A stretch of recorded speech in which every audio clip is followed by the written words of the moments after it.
Trapper tapping in TNN Trap News Network, back in this thing, like cracking this thing here at TNN Trap News Network. It's that good news you can use. It's that good knowledge you ain't finna get nobody's college, big dog. Tap in with that tap in and make sure you are, in fact, tapped in with that good tap in. You feel me? Hit that notification bell. Hit all. Stay tapped in for the latest and the greatest. Everything we have going on here at TNN Trap News Network. It's that news you can use. That knowledge you ain't finna get nobody's college, big dog. Hit the like, hit the comment, hit the get subscribe button. Tap in. You feel me? Get into that. If you ain't got into that, you feel me? Get into that. And we need y'all to make sure that y'all tap in, because if you ain't a part of this Rich Trapper Mafia, this is why you should be. We've given out potentially paid opportunities to become a part of this Rich Trapper Mafia, so tap in with that if you would like to become a part of this Rich Trapper Mafia, man. We looking for Trap News Network correspondents, so please tap in with that if you ain't tapped in with that to become a part of this Trap News Network family. We would love for you to be a Trap News Network correspondent. Feel like you want to give us some news with you, some knowledge you ain't finna get nobody's college, hit us up and we would love to hear from you. Let's jump into this content without no further do's or don'ts, man. We got Neyo and Usher being named in the Diddy freak-offs. Let's get into this content. Let's go.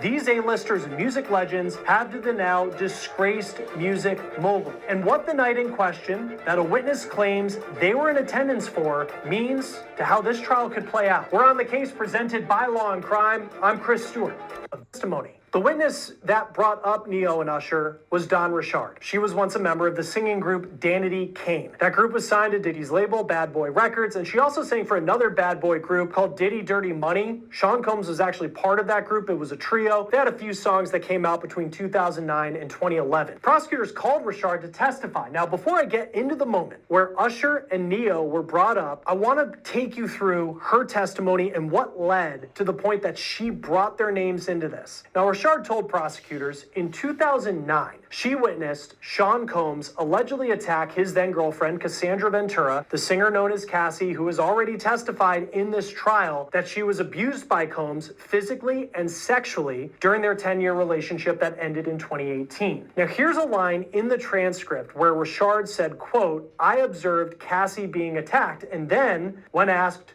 "Who attacked Cassie?" she answered, quote, "She was attacked by Sean Combs." In the incident in 2009 that Rashard talked about, she said she was recording music at Combs' LA home. Cassie was making eggs, and then Combs comes downstairs, quote, angry, and was saying where the expletive was his eggs. Excuse my language. And he was telling Cassie that she never gets anything right, where the expletive is his food, and he proceeded to come over to... Six, come here.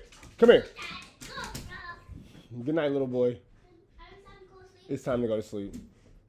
Good night, guys. Six, lay down. What are we going to do? You're going to go to bed. And after you're done doing bed, what are you going to do? I'm going to wake up and go to school. But I don't have... You don't have what? um, Six, come here. Come here. Lay down. I'm not going to put my school clothes down. My school clothes on, not yet. You're not going to put your school clothes on yet? Yeah. When do you put your school clothes on? After Come here. our graduation? You ready to wear your graduation fit, huh? Yeah. That's next week, though. Not today. Next week? Next Tuesday. Monday, Tuesday. Yeah. What's today? Monday, Today's Tuesday. Tuesday. So you got to go Wednesday, Thursday, Friday, Saturday, Sunday, Monday, then Tuesday, and you can wear your graduation outfit. Tuesday, Monday, Tuesday, Wednesday, Thursday, Friday, Saturday, Sunday, and Tuesday. Yep. After Saturday, it's gonna be Tuesday. After Saturday, it's Sunday, Monday, then Tuesday. Yeah. Okay. You want to wear your new shoes and your new outfit, huh? Yeah. You're gonna be so fly. Yeah, Dad. And you gonna wear? the chain. You gonna wear this chain? Yeah. I got you. I'm gonna let you wear it. Dad, were you sleeping with Steve? Or you want to wear the Rich Trapper chain? Which one you want to wear? This one or the big one? That one. This one? Yeah. Okay, you can wear this one. After you sleep, I'm gonna come in the room. Okay, I got you. Okay. Good night, buddy. Good night. That's what parenting looks like. Let's see one. to her, took the skillet with the eggs in it, and then tried to hit her over the head with it, and she fell to the ground. Rashard told prosecutors that she witnessed Diddy allegedly attack Cassie multiple times, physically beating her. And while she was a member of Diddy Dirty Money between 2009 and 2011, she said it was frequent that she would see these things. She said that Combs would, quote, punch her, choke her, drag her, slap her in the mouth. I saw him kick her, punch her in the stomach. Now, when it comes to Usher and Neyo, their names are brought up related to an incident in 2010 that happened at a restaurant in California. Rashard was asked about this incident both by the prosecution and defense, but it's interesting how her answers and the details she gives are different depending on the questions that are asked.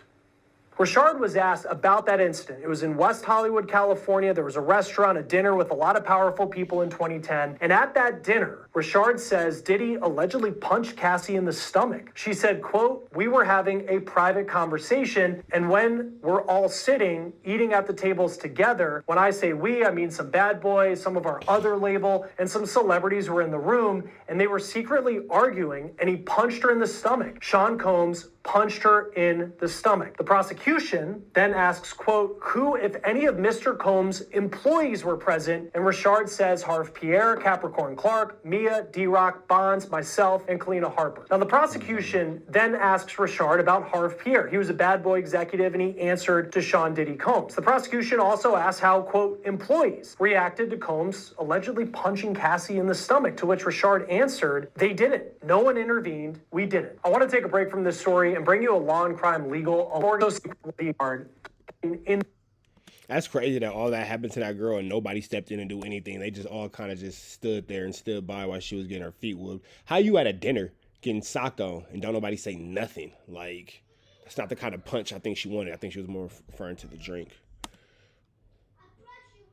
Now, remember, Rashard said celebrities were at that restaurant, but the prosecution didn't really follow that line in their questioning. They did ask about bad boy employees who were present at the restaurant, to which Rashard named people like Combs, the bodyguard D-Rock, Pierre, the executive. But then the defense had their chance at cross-examination, and through their questioning is when we saw those big names drop. The defense asked Rashard, "Please tell me who was all at this restaurant." Rashard answers, "Harv Pierre, Capricorn Clark, Mia, and myself, Kalina, our bodyguards," which was Bonds, and D-Rock, Cassie. The questioning continues with the defense asking, "You remember who was all there, right?" And Rashard says, "Mm-hmm." The defense asks, "Do you recall alleging several celebrities were actually there?" And Rashard says yes. And the defense then says, quote, "So when the government asked you who was all there, and I asked you who was all there right now, you didn't mention any of the celebrities, right?" "Right," Rashard says. The defense then asks Rashard to name the celebrities. And then she says, quote, "Usher was there,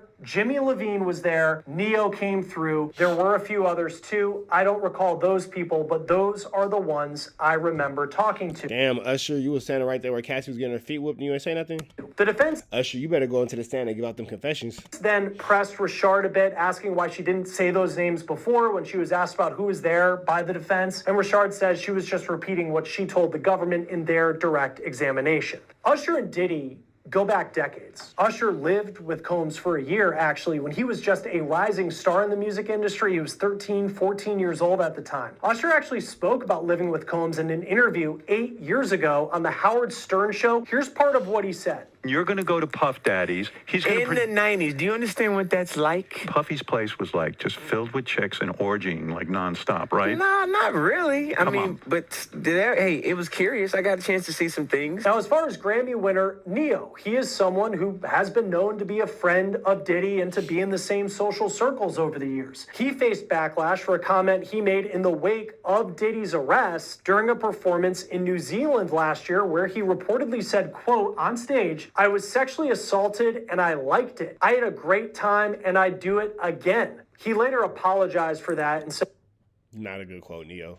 Not a good quote. Said, quote, "In an attempt to be playful with my fans, I made an insensitive and irresponsible joke while on tour, and I'd like to truly apologize from the bottom of my heart." This is according to the UK media outlet, The Metro. Now, the other name that Rashard mentioned was Jimmy Levine. He is a music legend. He is known as the co-founder of Interscope Records, so an incredibly powerful person in the music industry. It's important to note that in her testimony, Rashard did not specifically say that any of the three actors. I ain't smiling at this, y'all. My girl on the phone, so that's why I'm smiling. I ain't smiling. I'm definitely not smiling at Neyo and Diddy watching Cassie get her feet whooped at the restaurant by Diddy. I'm not smiling at that. My baby on the phone.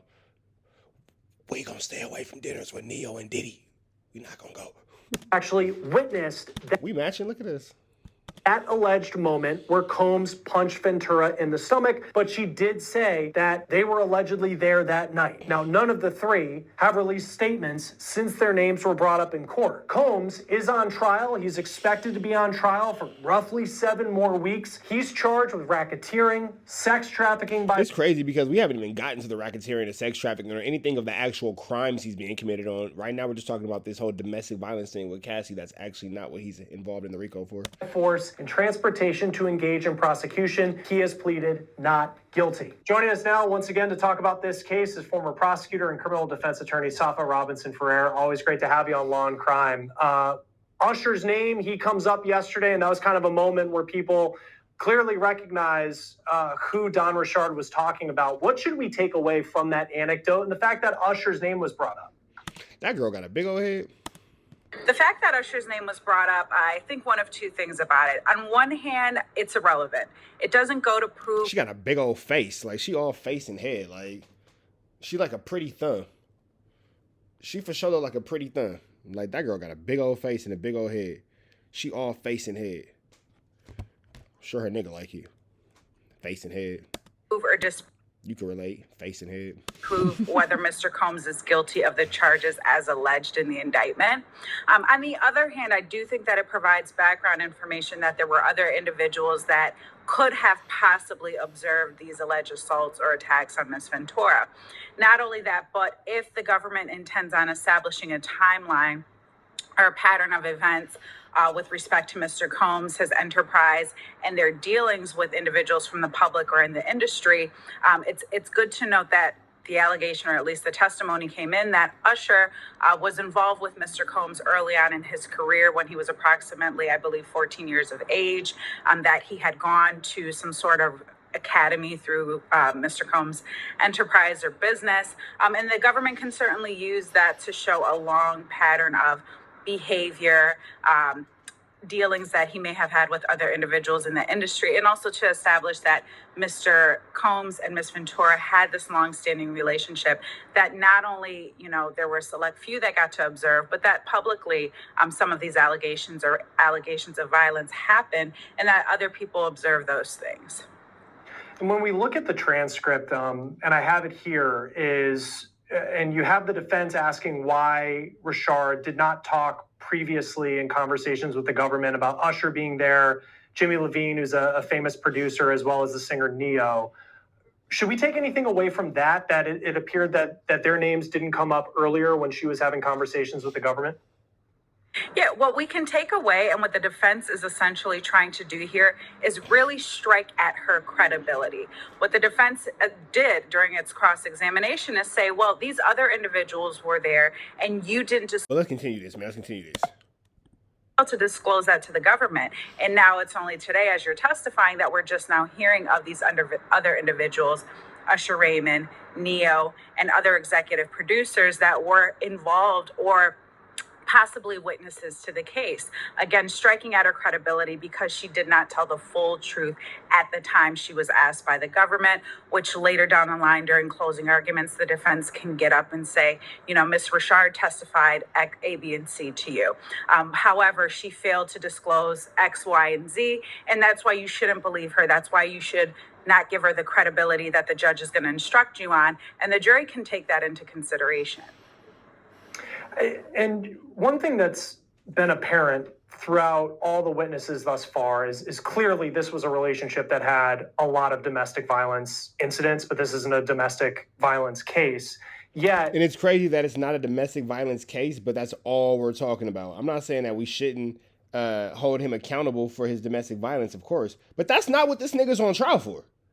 That's not what this nigga's on trial for. So in the eyes of the law, in the eyes of the actual trial, him whooping on Cassie don't really got nothing to do with nothing. Nothing to do with nothing. Him whooping her feet and all that kind of stuff, all these freak offs and all that could be a maybe, maybe not. But him whooping on Cassie really has nothing to do with nothing. He's not on trial for whooping on Cassie. She accepted a payout. He whooped her. He paid her. She accepted it. That's the end of it. Just saying. It seems like... I'm just saying. If she wanted to see the nigga in jail, she could have put him in jail. She didn't want to see him in jail. She wanted to see that nigga in the bank. And she did. And I ain't mad at her for getting her chili. Go get your chili, baby. But, you know, let's never not let the record reflect. She wanted some chili, and she got the chili she asked for. So I'm not sure why the feet whooping is being brought up so hard, because technically he atoned for that sin and he paid his debt to society by way of cashing her out.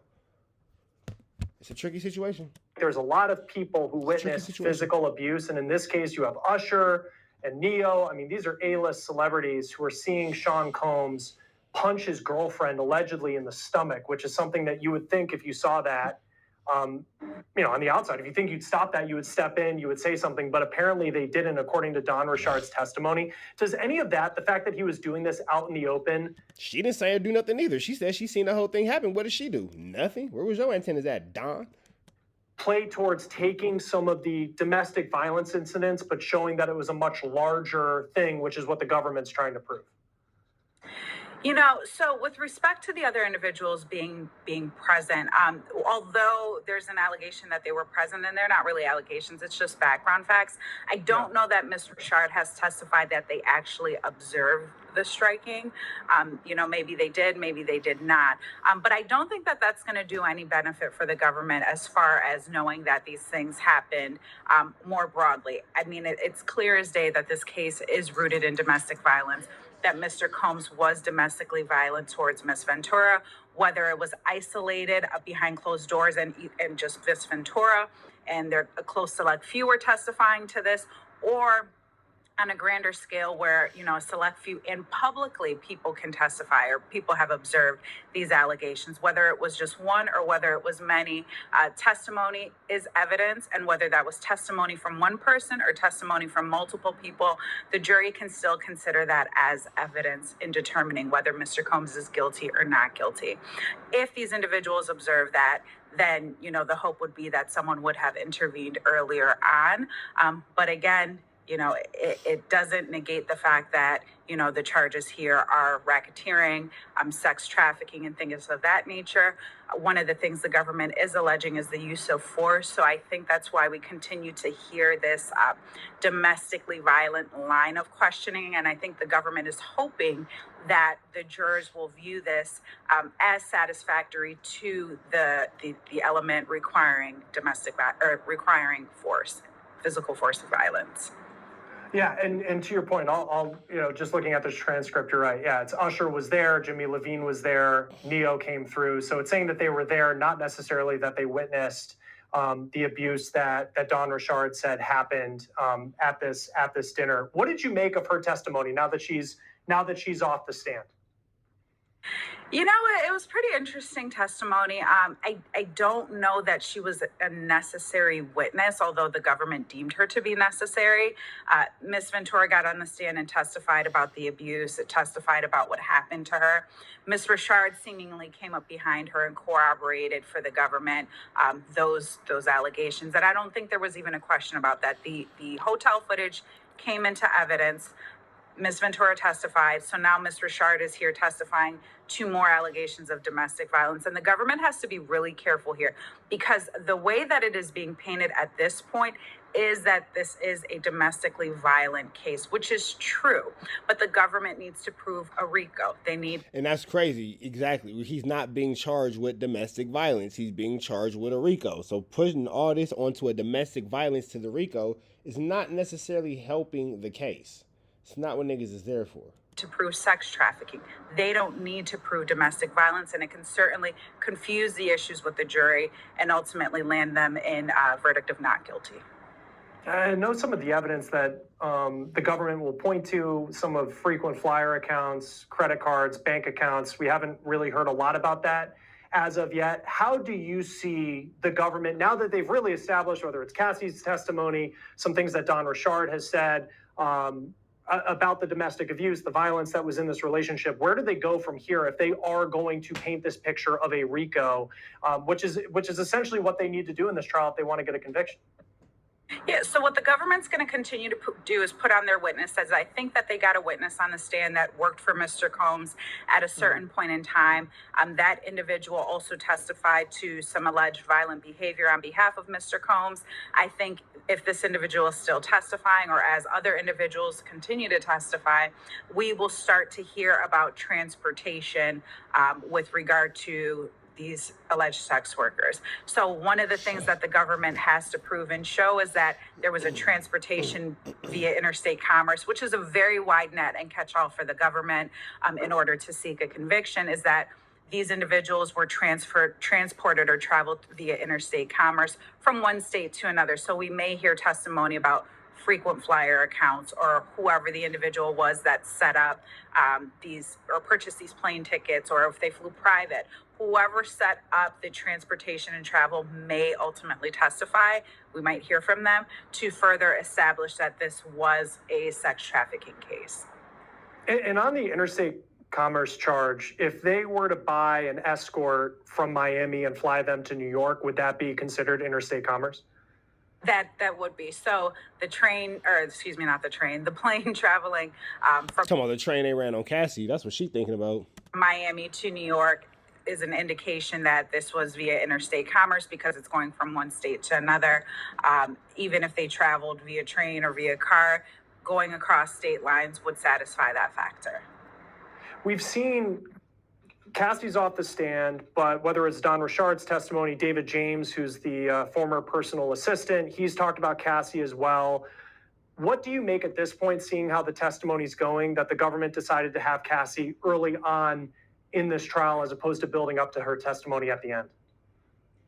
You know, I'm always in favor, as a former prosecutor, I'm always in favor of putting my victim on last if I can, because her words will echo to the jury indefinitely. You know, yes, she could have testified early and people will tend to remember what they've heard early on and later in the game. But I think here it's really impactful to build up the puzzle, these other individuals who are involved, and ultimately get us to Ms. Ventura, who, you know, will testify as to what specifically happened. And the jury is going to be more likely to remember her testimony, especially compelling testimony, if she is the last and key witness. And there would have been a buildup that the government would have made to her testimony. Now, it doesn't mean that they can't come back guilty, because she did testify early on, and now these individuals that are testifying are further establishing what happened. That's just a personal preference and what the government ultimately deemed as the best way to, you know, put their witnesses on. And also, Ms. Ventura is pregnant, heavily pregnant. They didn't want to run the risk of her going into labor later on during the trial and not being able to be present to testify. So I think that they did have to get her out of the way early. My preference just would have been to put her on later. It definitely would have made sense to put her on last. She would have been the last thing ringing out of the jury's ear. But we about her to the next one. Y'all know the deal. It's red dots to the left. Y'all know the rest, and y'all know it's free. I've been waiting just so he's free. We got